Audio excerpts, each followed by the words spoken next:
அன்பான தோழர்களுக்கு வணக்கம். விருந்து வீட்டுக்கு போயாச்சுன்னா பார்சலா பலகாரம் கொண்டு போவோம். கூடையா ஃப்ரூட்ஸ் வாங்கிக்கிட்டு விருந்து வீட்டுக்கு போவோம். விருந்து வீட்டுக்கு போகிறதெல்லாம் ரொம்ப சந்தோஷமான காரியம்தான். ரிலேஷன்ஷிப்பை வளர்க்குறது ரொம்ப நல்ல காரியம்தான். ஆனால் விருந்து வீடுன்னு சொன்னால் ஒரு சிலருக்கு ரொம்பவே சந்தோஷம், நல்லது தான். ஆனால் விருந்தும் மருந்தும் 3 நாளைக்குன்னு சொல்லுவாங்க. சும்மா அடிக்கடி விருந்துக்கு போயிட்டு இருந்தாலும் அங்கே மதிப்பு மரியாதை இருக்காது.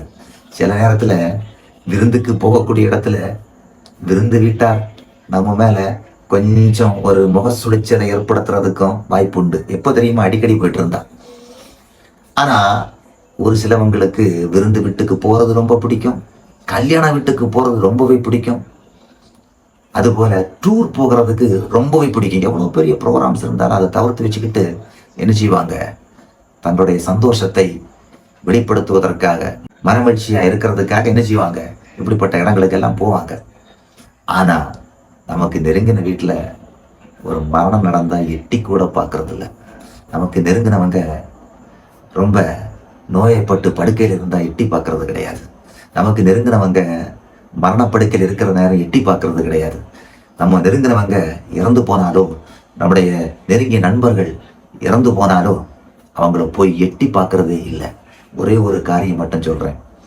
விருந்து வீட்டுக்கு போகிறத காட்டிலும் துக்க வீடு மரண வீட்டுக்கு போகிறது தான் மேன்மையானது.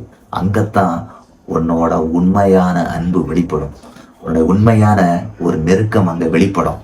அங்கே தான் போய் துக்கத்தோடு இருப்பாங்க தெரியுமா, அவங்களுக்கு ஆறுதல் சொல்லக்கூடிய ஒரு நல்ல ஒரு வாய்ப்பு அங்கே கிடைக்கும். அந்த இடத்துல தான் தோண்டு போய் இருப்பாங்க. இல்லை, வாழ்க்கையை வெறுத்து போய் இந்த உலகத்தில் வாழ்ந்தது போலான்னு சொல்லி அப்படியே இருக்கக்கூடிய அந்த குடும்பத்தில் இருக்கிறவங்களுக்கு ஆறுதல் சொல்றதுக்கு நல்ல ஒரு வாய்ப்பு பாருங்க.